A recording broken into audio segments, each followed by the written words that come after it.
Difference between my mom and my stepmom as mothers is that when my mother realized, oopsie daisy, I got tricked into marrying an abusive, coke addicted, serial cheating narcissist, she ran her little ass right to that courthouse and she filed for divorce, regardless of the fact that she had two small children at home.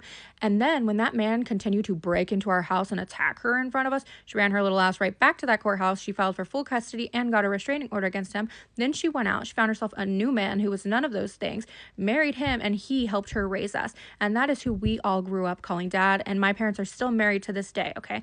Now, my stepmother, when she realized what she had married, instead of doing that, she decided, oh, I'm going to stick it out for the kids. I'm going to stay with him for the kids. So my siblings got to grow up knowing, ooh, yay, I have him for a dad. What a winner. What a winner that they had for a dad. They knew that their dad was cheating on their mom and that he was an addict. And ultimately, what this led to was my stepmom divorcing him the day her final kid with him turned 18, okay? And then my dad taking everything from her in that divorce, so she had to completely start over. And then my dad continuing to stalk her and break into her house and do all the same things he did to my mother. And then my dad getting so mad that she blocked him on everything that he just killed himself. And then my little sister going to his house to see why he wasn't responding to messages and finding his decaying corpse. My sister, who is a fresh adult, now has to live with that memory for the rest of her life.